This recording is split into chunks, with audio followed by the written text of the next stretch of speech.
Polygon has been on a roll these last couple years of releasing exciting, value-packed bikes, and this all-new Polygon Tambora is the latest example in their lineup.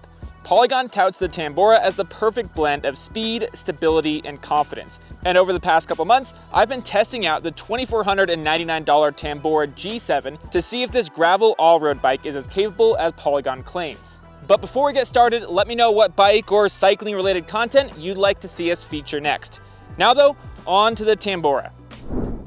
My size large G7 tipped the scales at 21.1 pounds or 9.7 kilograms without pedals and set up tubeless, which is on the heavier side for a carbon fiber gravel bike. That said, seeing how it outprices many alloy bikes, you can't really complain too much.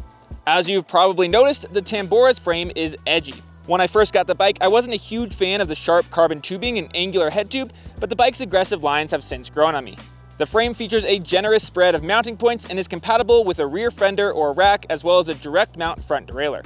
Personally, I think the ability to set this bike up with a 2x setup is awesome and really speaks to the versatility of the bike, but sadly Polygon does not spec any of their bikes with a front derailleur. It does, however, come with internally routed cable routing that, as you can see, does go through the headset and is compatible with a dropper post, though the way the headset cup is on there right now, you could either have a dropper post or a front derailleur, but not both.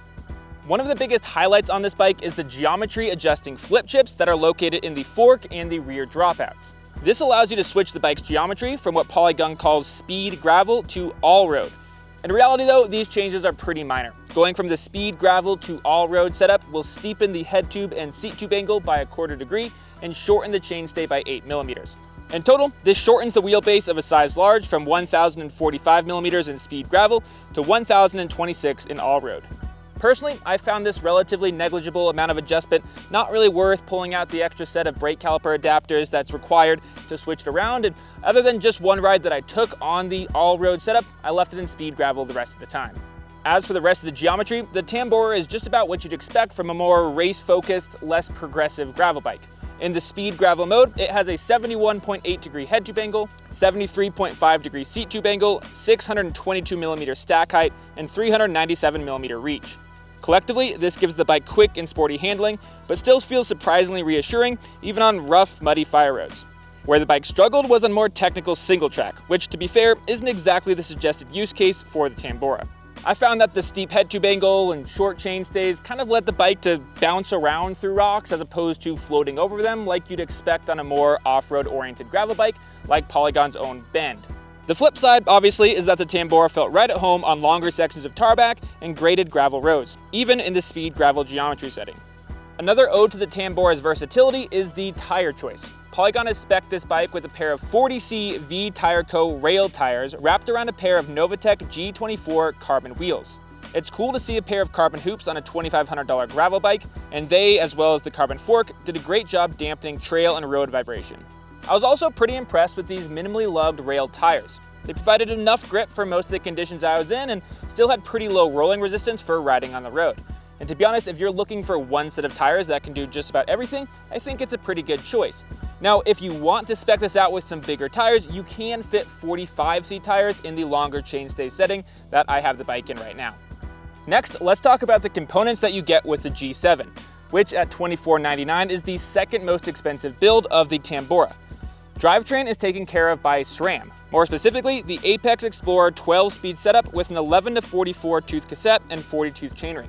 This 400% gear spread was enough for my solo road and gravel rides, but riders looking to maximize the bike's all-road capability will likely want to consider using that integrated front derailleur mount.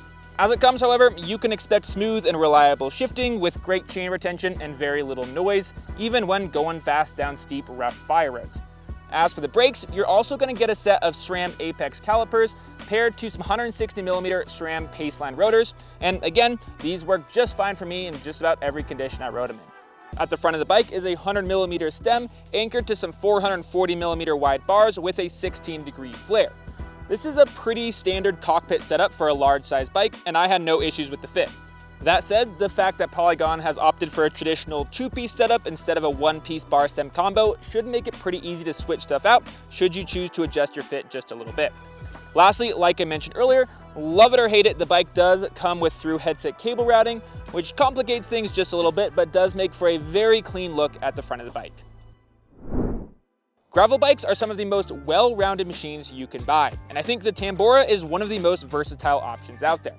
So whether you're looking to do some high-speed gravel racing or want a bike that you can ride on mellow gravel trails as well as go on group road rides, then I think it's a pretty good option. Two other bikes that are close competitors to the Tambora are the giant Revolt Advance 2 and the Trek Checkpoint ALR 5 Axis. First, let's compare the Tambora G7 to the Revolt Advance 2, which lists for $3,000, $500 more than the G7. Like the Tambora, the Revolt also comes with adjustable geometry, but in that case, it's only going to extend the chainstays by 10 millimeters and not have any effect on the head tube or seat tube angle. Another thing they share is a surplus of mounting points, making both bikes great for those interested in doing overnight bikepacking or who commute with a lot of stuff. One of the biggest differences between these two bikes is the 2x drivetrain that comes spec'd on the Giant. In addition, the Revolt has clearance for up to 53mm tires, substantially more than that of the Tambora. Combined, that 2x drivetrain and wider tire clearance does make the Revolt an even more versatile bike than the Tambora, but it's a bit harder to choose a winner when looking at components.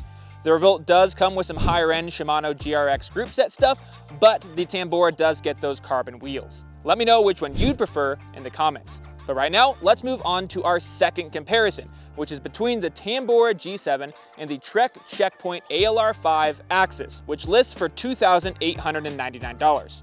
The first thing you'll notice is that the Checkpoint does come with an alloy frame, which puts it at a bit of a weight disadvantage when compared to the Tambora. The Trek's geometry is also a bit more aggressive, with a longer reach and significantly shorter stack, putting the rider in a lower, more aerodynamic position closer to what you'd see on an endurance road bike. Once again, the Checkpoint is studded with a slew of mounting points for gear and accessories and features the same 45C tire clearance as the Tambora. In terms of part spec, as you'd guess by the name, the Checkpoint ALR 5 Axis does up the ante with electronic shifting. The Trek Checkpoint also differs from the Tambora by coming spec'd with a dropper seat post as opposed to the rigid carbon post found on the Tambora.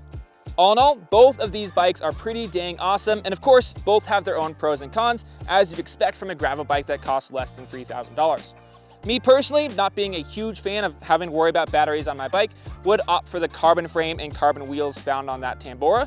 But if you want all the latest gizmos and gadgets on your bike, then the fact that you can get electronic shifting on that Trek Checkpoint ALR 5 Axis is pretty dang cool. At the end of the day, the Polygon Tambora is an impressively versatile bike. We love the fact that it has that front derailleur compatibility, of course, the adjustable geometry, and relatively wide tire clearance. This again makes it a great bike for those interested in getting into gravel racing, or maybe don't enjoy doing super technical gravel rides but prioritize higher speed, or you just want a commuter that's going to be lightweight, easy to ride around, and good for a variety of weather conditions. That said, the bike is definitely a jack of all trades, so if you prefer having one that is a master of one, then you might want to look elsewhere. The G7 is one of 4 available builds, with the base model G4 having an aluminum frame and listing for $999, and topping out with the Carbon Explorer Axis equipped model at $2,999. We personally think that this $2,500 G7 really hits the sweet spot between price and componentry, and if you have any more questions about the Tambora or really just gravel bikes in general, then you can leave those down there in the comments and I'll be sure to give you an answer. While you're there, if you haven't done so already, please consider liking this video and subscribing to the 99 Spokes YouTube channel, where we upload a new video every Friday. And of course, remember that bikes are for everyone. Have fun out there.